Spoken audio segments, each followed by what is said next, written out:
Welcome to this very special edition of the KJ Masterclass Live, the show which ensures that you profit from your time spent here with experts, either through their industry insights, information, or simply learning from them.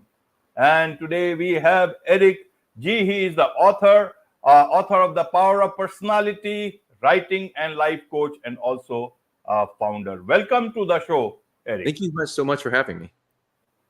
You are welcome. Welcome to the show. Welcome to India in this online form, Eric. And I'm sure not just in India, but a lot of people across the globe will benefit from what we are going to talk right now. We'll be talking about how one can discover their true personality. And before we come to this topic, let us understand a bit about you so that the audience understands your personality, your background, and know who they are listening to. So basically, my background is in creative writing. And somehow I found my way into education, and I ended up owning an education company for about a decade.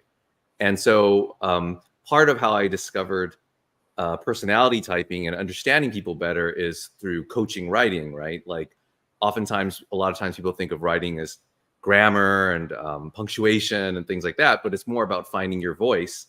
And I coached people how to find their voice, but to find your voice, you have to find yourself. And I studied various personality theories for 25 years at least. But through my own education company, which I owned for about a decade, I tested out my own methodology. I developed my different ways to type people better. And that's where it evolved from. So. Wonderful. Wonderful, Eric. But you also are a trained pianist, backyard trained barbecue dilettante. How do I pronounce that? 3 times fantasy football champion, professional mentor, amateur musician, and about all the things I said earlier on about being an author, writing a life coach, founder, entrepreneur. So how should people decode your personality? What should they think of your personality? Well, I mean, I break down my personality types into animals. And so there's 16 different animal types. I'm a baboon, which is not the most appealing animal, I think, for most people. So generally, sometimes people don't like their animal type. And I'm like, hey, my own personality type, that animal's not so appealing. So, you're just going to have to suck it up. Like, all you beavers out there, sorry. But anyway, so my personality type's a baboon. And like you said, I had a lot of different interests. I'm not always the type of person who follows through with my interests, which is why I think it's so important for people to understand their personality, right? Because once you understand your personality type, you also understand your strengths and your weaknesses. And once you know what you are and you have that kind of foundation, I like to call it an anchor, then you can kind of stretch yourself further and say, I might be a little weak in this particular area. Let me maybe borrow from other personality types to see if I can compensate. So over the years, I feel like I have gotten better at finishing things, but I do admit that I'm not naturally good at finishing the things I start based on my own personality type. Right. So what is personality? What is personality made of? People say, your car is a extension of your personality. Your everything else is an extension or part of your personality. So what is it that is permanent as part of my personality? How should I know what personality is all about? So the way my methodology works is it focuses on values. We like different things and we prioritize different things. And those things that we prioritize are very important. Sometimes a lot of methods focus on what we see on the outside. But I think when you focus on values, it focuses on things that are inside, right? Why do we do the things we do? Like, two different people can love playing sports for 2 totally different reasons. And I think that reason is what makes you what you are, not what you're doing. And I think a lot of other methodologies focus too much kind of on the outside. I'm sure you've heard like introversion, extroversion, and all that kind of stuff. And I get a lot of pushback because, oftentimes when I used to talk about introversion, extroversion when I was younger and I followed that kind of system, people would get mad because they'd be like, yeah, but I'm introverted in this situation, but I'm extroverted in this situation. And then I started thinking, yeah, that is right. And so I started trying to figure out, what is the reason why reason for the difference? And I figured out that, it's just because based on what we value the most. So depending on the situations we're in. Some people are just really good in specific situations if they like it. So basically whatever you value, like it could be security, it could be excitement, it could be self-knowledge, or it could be information. I mean, you're doing a podcast purely on information and like getting that information out to people. So I kind of think I can kind of almost get a sense of what animal type you're going to be leaning towards, but it would be a guess. Yeah, I will ask that. I will come to about myself also, as well as some other personalities whom we know, people know of, so that they can relate more about them, because they know about them, they do not know much about me. But we will talk about certainly about me also. But from a person's knowledge point of view, what is your book about? You wrote The Power of Personality. That's the name of your book. So are all personalities powerful, or is it that they are there to, weak personality also, according to that? I want to understand then where is the power for them if they are a weak personality. I think power comes from understanding what we love to do, and accepting that, and then knowing that your life can revolve around that, right? Like a lot of times people pick personalities and they're really into it because they want to know what they're good at. But I'm always like, your personality doesn't say that you're automatically going to be good at anything.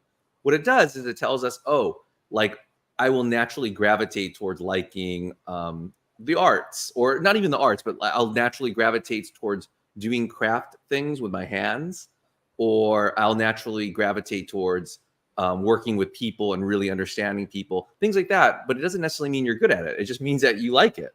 But I think oftentimes the things that we like, we tend to do more. And the more we do it, then we get good at it. So I think that becomes that self-fulfilling prophecy. And that's great. And I think there's power in all different personalities. I would say that about half the population tends to fit in one particular group.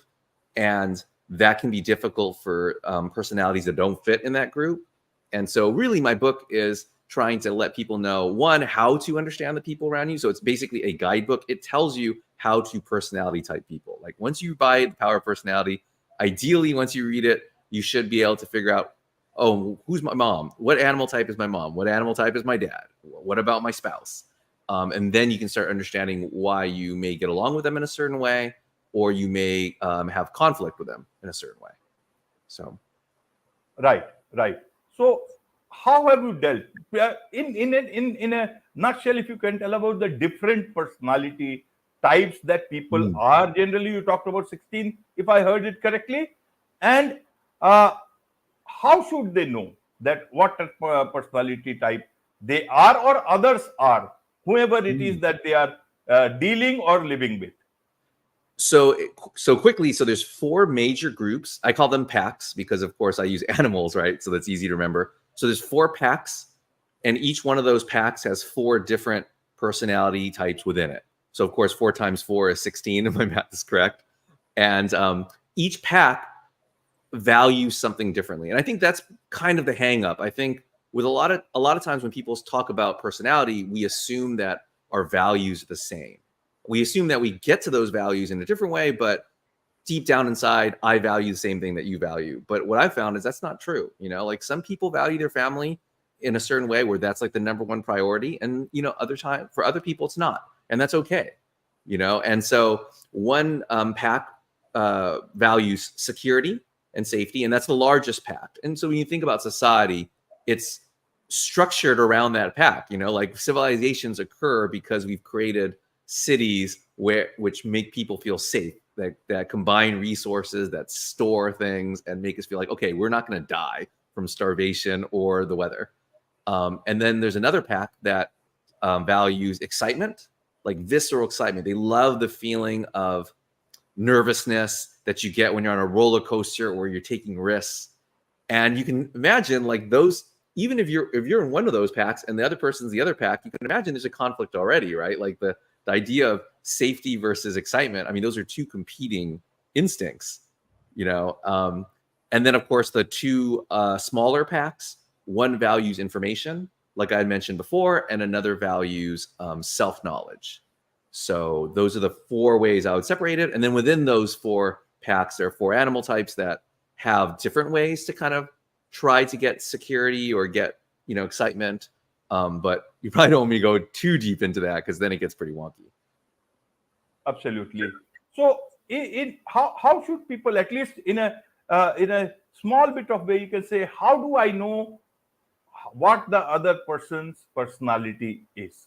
Because everyone may be not able to read the book, but if they listen to this, that may help, and they might be inclined to try it a bit and then perhaps go and buy the book later on.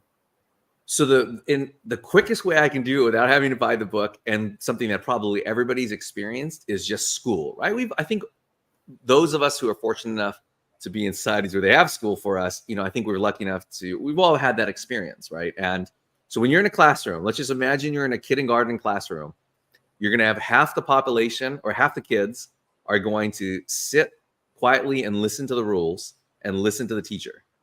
So that's the type that prioritizes and values safety and security. So that's the easy one. About half of them do that. And then you get about a third of the class that's like running around and like grabbing things and trying things and throwing things up in the air. And that's the pack that values excitement. They tend to learn through like grabbing and doing things. So that's like the most common pairing between two people. So I would say that more than 70% of your listeners are going to fall into one of those two packs. So, the other two are a little smaller and they're not that easy to read, at least right away. But I think the way I would describe them is, if you felt a lot of your life that you've been an alien and the values that people have given to you or pushed on you have not really fit what you've really wanted, then I'm pretty sure that you're going to fall into the other two smaller packs. I call them shamans and I call them smiths. And the smiths value information, the shamans value self-knowledge, and together they'll probably only make about 15% of the population, so that's quite small. So I think for your listeners, if you have listeners who feel like the values they have don't necessarily gel with the natural or the I wouldn't say the normal population, but like the average person, then they probably fall into one of those packs. Right, Eric. So knowing personalities, opposite or yourself, how will it help? Because a lot of people say opposites attract, and at the same time they are saying that we are looking at like-minded people. So I don't know how all these things work at the same time, and then you will get more information, it will confuse people. Right. I mean, okay, so with coupling, like you mentioned couples, right? Like in attraction, I can say the theory, and I put a disclaimer on this is theory. I've seen it in practice, but I don't want people getting mad if I'm theoretically saying that they're not matched up well with their spouse. But in theory, we want to communicate at the same level, I think. So when people say like-minded, I think what they mean is like you want to have the same communication level, whether it's a concrete way of talking or an abstract way of speaking. And in my packs, there are two packs that speak concretely, and there are two packs over here that speak abstractly. So generally speaking, those packs will be attracted to each other, and these packs will be attracted to each other. But within those packs, you want certain opposites, right? Like certain opposites that are attractive are the ones that are like, oh, this person's more spontaneous, I'm a little more organized. I think that level of attraction works. I mean, even though they're opposing, I think we see the other person and think, oh, okay, they can fulfill me and I can fulfill them to a certain extent. But if you are talking concretely and they're an abstract person, that can be a difficult conversation, right? Because the abstract person is going to want to talk about philosophy and they're going to want to talk about their feelings like deep down inside. And the concrete person is going to be like, no, this is what I did today. What are we going to do tomorrow? Let's go on vacation. And, like they're much more like, no, brass tacks. And both are great. There's nothing bad about either type. It just can just get frustrating if you are one type and you're spending your whole life with another type. That's probably a little frustrating. Right, Eric. So someone says, Eric, your book talks about a certain personality type methodology. I have seen many books around the personality types. How do I know what book to follow? What is your book about? There is another book. What would you like to tell them? Well, I would say the biggest difference is the value system that I mentioned before. Like my book definitely focused more on what's underneath the surface than most of the other books are about like organized, spontaneous, and are you extroverted or introverted? So the biggest difference is that for sure. I would say the way that my book is written tends to be at a practical level. I owned an education company for a decade, and I've been doing this for quite a long time. I've been doing it for about over 20 years. And so most of my stories, or most of the ideas that I express in the book, I try to tell through stories or things that people can relate to.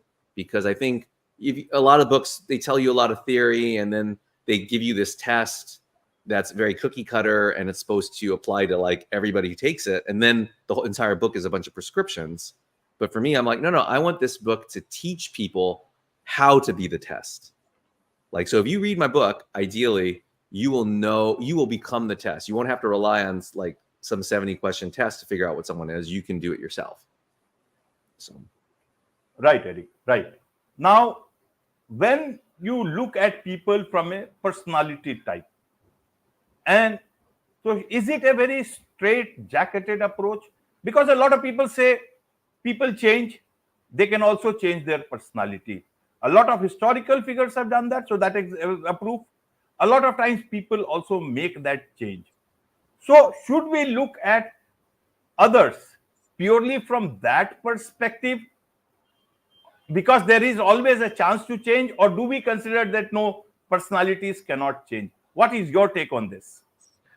I always like to say, I say it all the time, I don't think people can change, but we can grow, right? So I think we can grow into either better versions of ourselves, what we're destined to be, or worse versions of what we're destined to be. And I think that's where the work comes in, right? I think there are the times that people have changed. I feel like it's more so them finding out who they really are, right? As I mentioned before, half the population tends to fit a certain way. And I think if you're one of the minority types and you're told that this is how you should be, you might live 30, 40 years thinking this is how I have to be. I have to be rigid. I have to be organized. I have to follow the rules. I have to like live inside the box. When in fact, that might not necessarily be the best way to live your life. And so, when you're 40, then you have these people going, oh my gosh, like I've had an epiphany, and then they change. But what I think they've really done is they've grown more accustomed and more comfortable with who they really are. And I think that's the only way that we can find a path to growing. Right. Let's now understand from practical examples. If we look at, if you look at, say, both the U.S. Presidential hopefuls, Joe Biden and Mr. Trump, who do you think by their personality type has more chances to bring an end to the two wars that are going on in two different places? How do you think so? What do you think about that?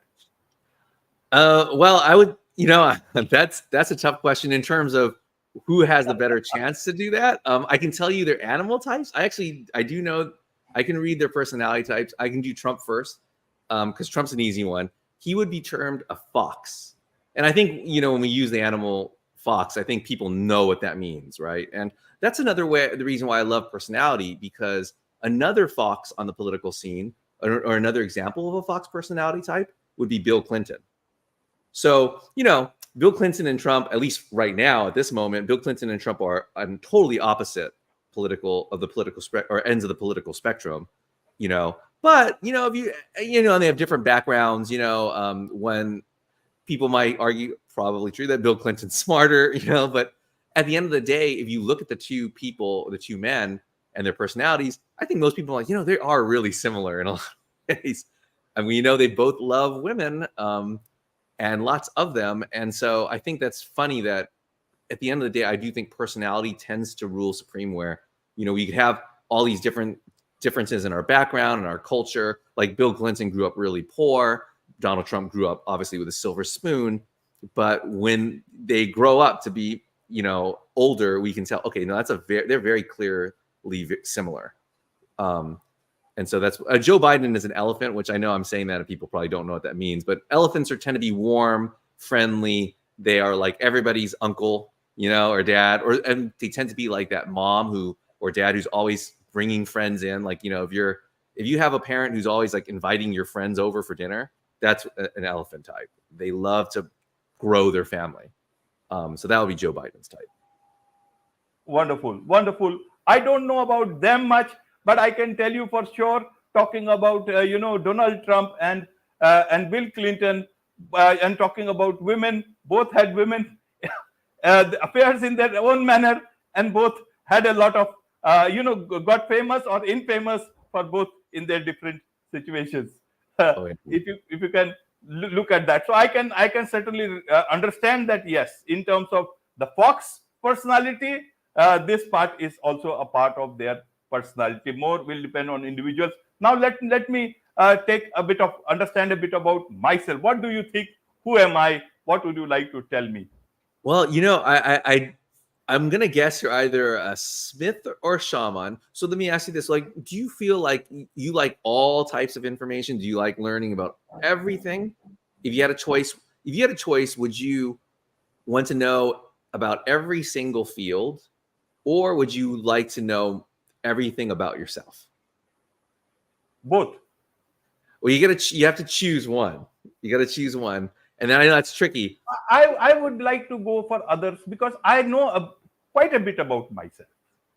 Oh, the fact that you know quite a bit about yourself. Actually, I'm going to go with that you're a shaman, which means that your biggest value is self-knowledge, because you're basically saying, "Oh, I have put in the work, right? You've done the work throughout your life." And like a lot of people take that for granted. I coach a lot of people who are like in their 40s, who are like, "Why do I hate my job? Can you give me some advice on help me find a better job? And what should I be doing?" Because they've never really had that time to think, "Oh, what do I really like to do?" They just like, oh, like they haven't reflected. So I think most shamans don't necessarily have that issue. I always make the joke, they have that idea of a midlife crisis. Shamans do not have a midlife crisis. Their entire life is a midlife crisis. Like they're constantly going, oh, am I okay? Wait, is there something wrong with me? What would I really love to do? Do I really like to do that?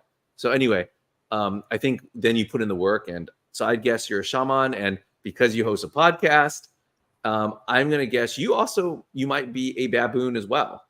And a baboon, their greatest strength is their voice. Like that's what they like to do, and they like to spread it. Like you said, I want to help other people, and that is their prime goal in their life, is being able to understand themselves and take that knowledge and then spread the word. So that would be my guess. Yeah. I think a lot of this is correct. A lot of because voice is one thing. I always feel that everybody should have a voice. And I always feel that those who have the voice but are not able to use it, at least I have a voice to put those voices in front of the world. And that is where the podcast comes in, and that is where I try to get as many guests from as simple backgrounds as possible, so that, they can use their voice to either amplify about their feelings, about their thoughts, about their knowledge, about their expertise, about their business, small business especially. That would bring me more happiness than anything else that I do. And about self-reflection, yes, I do. But I have done a lot of self-reflection because I was born by the river Ganges, and a lot of time used to spend by being around this. Not only me, a lot of my, township people who have been there, they have also got the same wisdom sitting by the river Ganges, because that's God's gift from the land. And there's a certain sense of like water is very big for shamans. Like that idea of water and flowing, that because they're not changing, but shamans are constantly finding out more and more about themselves. So their own identity is fluid in that they're like constantly growing and finding new and interesting things about their own personality. So I don't know if you found that to be true in your own life, but I tend to associate with water as well. Absolutely. I agree with that quite a lot.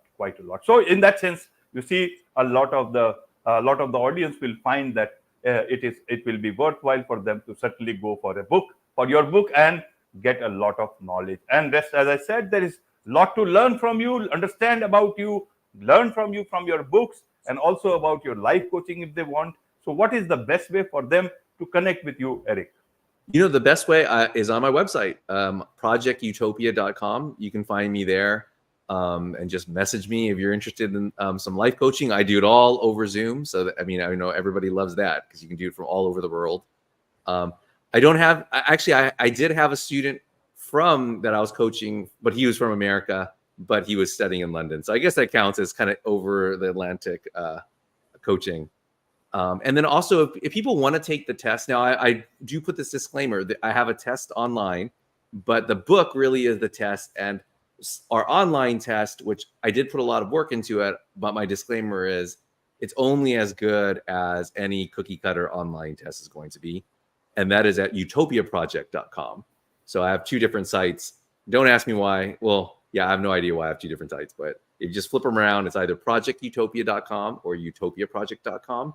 And that's YOU, like YouTube. Wonderful. With this, it's a wrap on this very special edition of the KJ Masterclass Live. Thank you so much indeed for joining us. Oh, thank you for having me.